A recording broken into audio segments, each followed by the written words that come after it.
The ultimate fishing experience is brought to you by Lund Boats.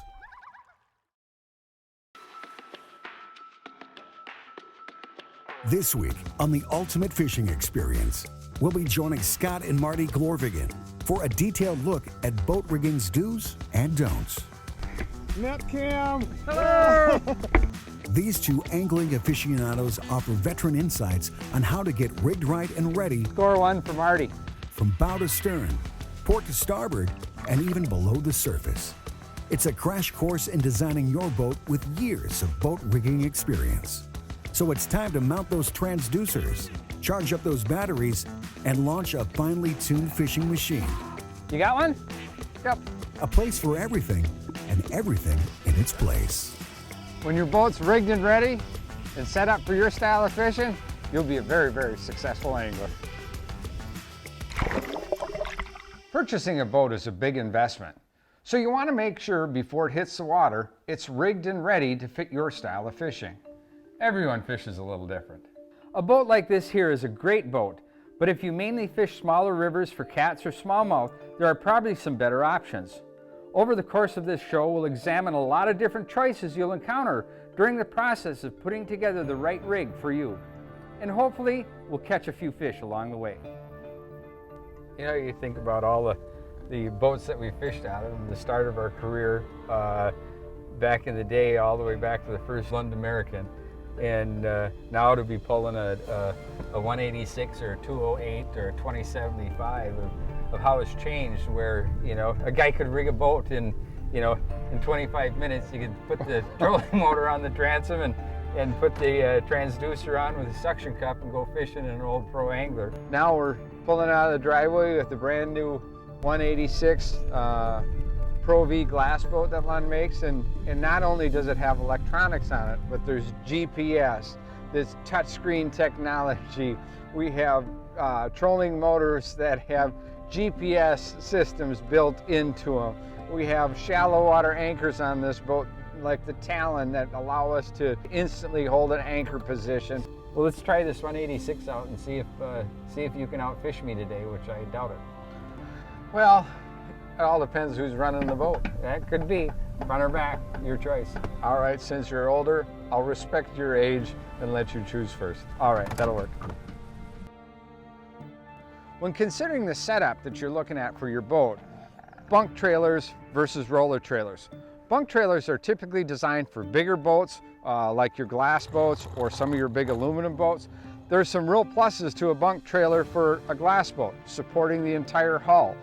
But I have to have an improved landing typically to launch that boat.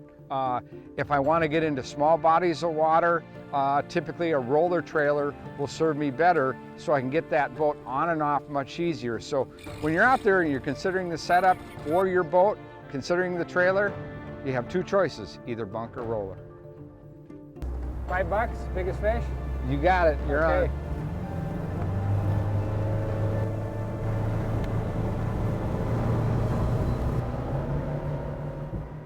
Closed captioning is brought to you by Mercury Marine, 75 years of marine excellence. Oh, some right down here, so you might want to waypoint that spot.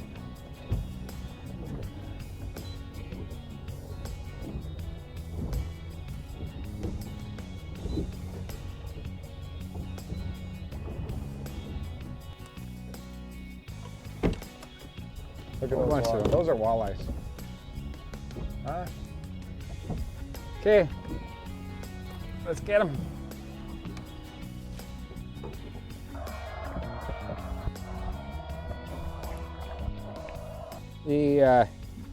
What we're going to do, we're fishing this kind of a notorious structure spot, and lots of big boulders, probably the size of baby hippos down there, about 33 to 38 foot up to 27 foot of water. And the bigger walleyes on a clear body of water like this, a lot of times during the day they're kind of hunkered down around the boulders, and it's difficult to fish them. So what you want to do is go with these big creek chubs like this here, pretty active. This is about a 6.5, 7 inch creek chub, and I'll put the hook right through the edge of the lip. Now a bigger creek chub, I'll go right through the end of the nose, and then you take the stinger hook and you put it back in the right into the underneath the skin. So you have something like that, and basically what you're doing is that you're triggering these fish to bite. This big creek chub is like a dog on a chain. He's down there moving around, kind of, and you know, kind of the old cat and mouse game. A small minnow won't create the displacement like a big minnow will, and literally you can make these fish bite. And what I have there is a bead. It has little rattles in it. It kind of gives it a additional noise attractor, kind of like I would if I had a spinner in front of it. And then I fish a long leader. Typically I want to fish 6 foot, maybe 7 foot leader, and the reason for that is as I move that sinker up and down, I can get that minnow to go up and down much more natural in the water column. And then typically I like to use some sort of slide sinker here because of the boulders and stuff. I'm using a 3/4 ounce egg sinker, and it's also real key to fish as vertically as you possibly can, right over the side of the boat. You don't want it back, you want it down, and you want to kind of set that sinker on the bottom, pick it up, hold it up 3-4 feet off the bottom, and kind of let that minnow float in the strike zone where those fish are. And with the big minnows, the light tip, the light line, you can feel that minnow react. Sometimes when they're just struggling and kicking, let them go. Give them some line like you'd be actually feeding the fish, and a lot of times that minnow, especially a big minnow, he'll take off and that fish will jump right on it. There we go. Attaboy. You know, this could be $5, which, oh, smallmouth, yeah. You know, those smallies, it's even hard for them to pass up a minnow, you know? I can see on the depth finder you're at about, he's getting closer. He's getting closer. He's about 15, 16 foot down. As I'm fishing light line, 6-pound test, 4-pound leader, but I always back reel. And there's a couple reasons for it. Is, you know, the hook may be just slightly into the skin, closer, and I don't want to tear it out. So we'll get them out here away from the boat. There you go. Decent fish. Decent one. Chunk. Respectable. It's a nice smallmouth. It's not a giant smallmouth. Well, so it's a $5 smallmouth. You take them when you get them. So all right. I'm going fishing.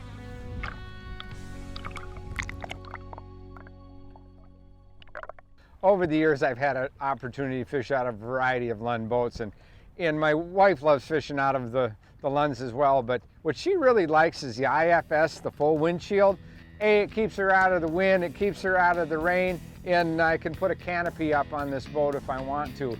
Now, my son, he enjoys the single console type boats, and where we're chasing muskies or we're after bass or where I'm doing lots of running around back and forth in the boat, that SS series single console is really efficient way to fish.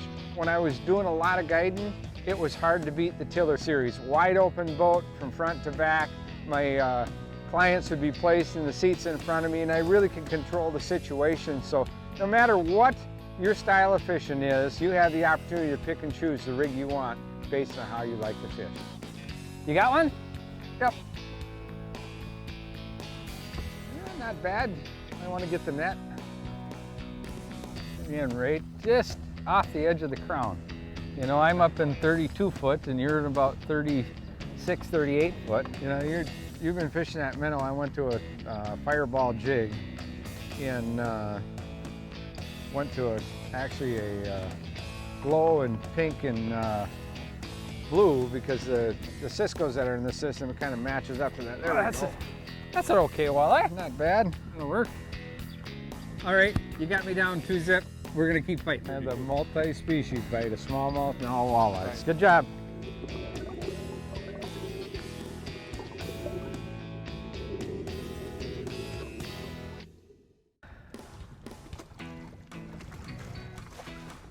I think I have a bite. Let me back up. This could be another $5.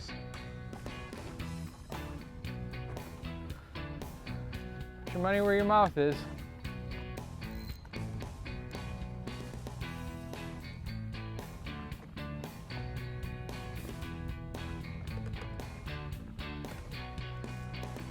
Oh no! Money!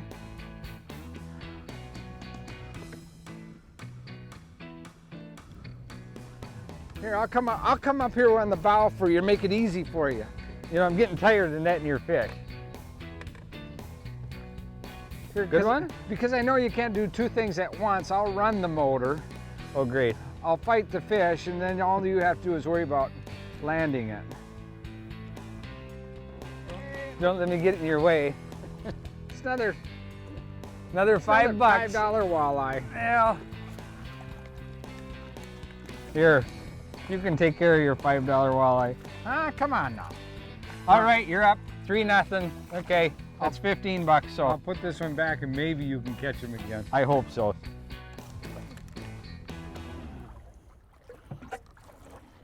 When you set up your multi-species boat, you really have to figure out where you're spending most of your time. And obviously in a Lund, it can be in the transom, it can be in the bow. And you have some options when it comes to electric trolling motors. What I have here is a Minn Kota Fortrex. It's a cable drive system. In this case, because I use this boat so much for fishing for multi-species, bass, walleye, northern pike, muskies, is I like the cable drive because it gives me the control to stay on the edge of the break. But a lot of people that are stationary in their presentation, put it on spot lock, or they're doing a lot of trolling, you can go with the power drive. Cable drive or power drive, it's kind of like 2-stroke and 4-stroke. They both work, it just depends on what you like to fish for and how you like to fish. In a condition like this, where we got a little bit of a white cap, you want to have the longest shaft possible in regards to the trolling motor, so when I get in big water, that the trolling motor isn't popping out of the wave and I'm losing my thrust. So on a multi-species boat, having it set up with 24-volt system, it allows me to fish the condition and not have to get pushed around. It's going through a pile of fish, about 5 of them on the screen. You know, that's the great thing in regards to this day and age with electronics. It used to be when, you know, you're in front of the boat or I was in the back of the boat, the guy who sat in front of the electronics, he was the only one that could see what was going on. Now with the way boats are rigged now and the setups, all 3 units, whether it's on the transom back here or the bow mount where Mart's at or at the console, they're all hooked up through the Ethernet, so we're all looking at the same thing, regardless what unit is. And that's a real advantage for the guy that's in the back. You're in control of the boat, you're kind of moving us around. At least I have the opportunity to see what fish are down there. I can make the adjustment in regards with my rig, in regards to moving it up, putting it down, what have you, as well as seeing the structure that we're on through the GPS mapping. But you can make better fishing decisions based on seeing this feels like a good fish. Got him? There we go. Good job. You might make some money back on this whole deal. Trying. I got her. Around there. Oh no, I'm not gonna let you oh, come on. Get in my way with this fish. I'd like to say I know what it is, but it might be a smallmouth, it might be a walleye, it might be a pike. Welcome to the world of multi-species. You know, I'm gonna extend the handle out in case I gotta make a big reach to I don't want to put too much pressure on it. If it's a pike with that light line, that he'll cut through it like a scissors. I'm impressed. You can do 2 things at once. Yeah, actually 3. Talk, fight a fish, and run the trolling motor. I know. It's an amazing deal, but so I don't know. I'm not sure. It might be a smallmouth. I see something down there. Kind of a shake, but I don't know. I don't think it's I think it's a smallmouth. It's giving me that. Well, he hasn't jumped yet. Yeah, but these smallies typically don't seem to. Yeah, it is a smallie. Oh, it's a walleye. Nice walleye. Okay. Nice. That's good fish. you know, we were marking these fish and we were anticipating them as we were going over them. And, you know, it's not just about the spot on the spot and having a GPS mark. How does it work now in the electronics? Electronics, the whole key is having your transducers mounted properly. Because if you can't see the bottom correctly when you're running at high speeds or when you're fishing blind. And you need to make sure that you mount your transducers in the right spot on the hull of the boat. What you want to do is make sure your structure scan transducer, that has the lowest position on the hull of the boat. Mount that so it's to the right side of the motor. That way you get a clean reading when you're going along using your structure scan. Just to the right of that transducer, I want to put my high speed transducer. That is for when I'm running wide open, flat out across the water. And the most important thing with that is whether you're running an aluminum hull or you're running a glass hull, is look up from the back all the way to the front and see where a clean running surface is. You don't want to be on a power strake, or you don't want to be in line of rivets. You want to where you get clean water flow coming off the hull of the boat and running over that transducer. And if you look at the transducer, you want that water line running about halfway through that transducer, so I never have to worry about losing contact with the bottom. Make sure you mount them properly. They're secure on the transom, so you're running at high speeds. You get a nice clean reading so you can mark the fish and catch them when you see them. And speaking of that, Marty's got one on. I'm coming back. Coming back. Fighting my way back. Feels like a better one. There's wind picking up. These fish might start coming off the bottom.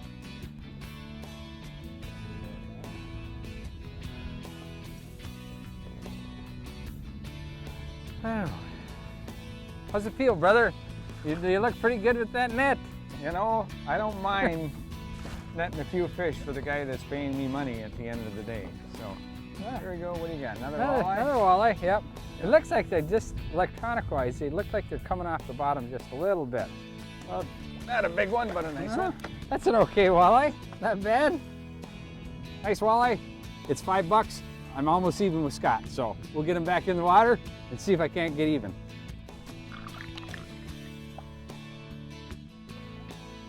We went over the main components, and when we come back, we'll go over the finer details. You got a thumbs up. A Cisco, an Ebert.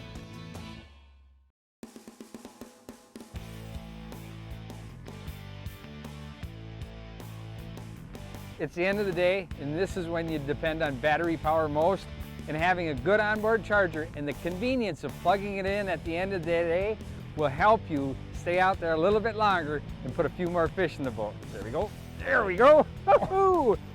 Coming back, brother. I think you got a net of fish up here. I could use a little help. Yeah, I'm coming. This is a typical routine, end of the tournament. You've been on a river and a lot of current all day long. The wind's picking up, and that's usually when the battery power fails. And having a good onboard charger and the convenience of always plugging it in every night ensures you to be able to stay on those fish. There we go. A little better. I'll take that one. That's a nice chunky walleye, healthy. It's the end of the day, and that's when you depend on battery power most. There you go, brother. Catching you. All right, brother, time for another spot. We're gonna hit a rock point over here where the wind's blowing into, so we'll see what we can find there. So, as many times that you hear people talk about horsepower and what you need to have on a boat, is that people really have to pay attention about the horsepower, and it's not so much when it's calm.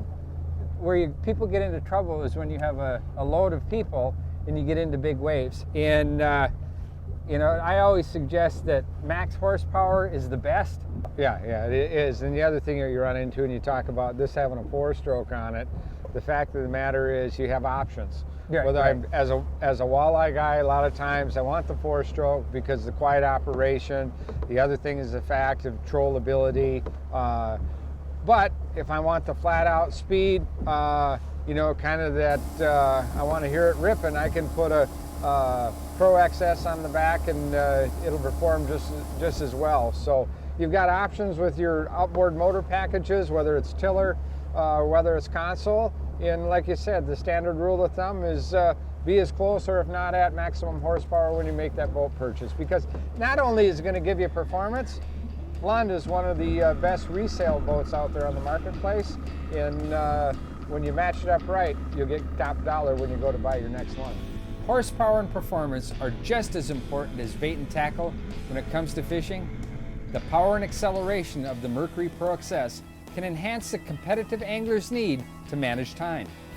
The speed and acceleration of the Pro XS allows the competitive angler to concentrate on casting and catching and getting back on time. Refined fishing requires the refined horsepower of the Verado Pro 4-stroke. If you're a multi-species angler, the precision performance of Verado can help you dial in the trolling bite, giving you precise RPM control and all-day long fuel efficiency. Today's anglers now have a choice in outboard motors that fits their boating and fishing needs. Okay, let me slide up there.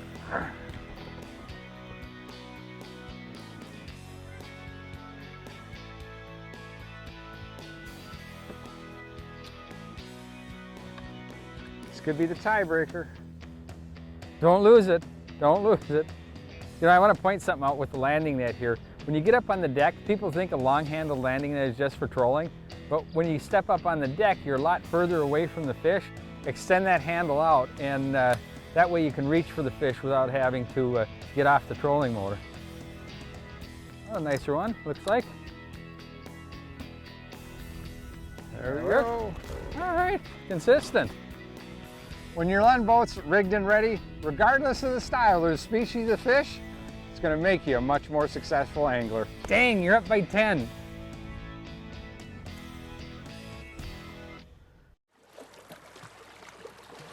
Thanks for joining us. If you'd like more information, check out lundboats.com or these other online outlets.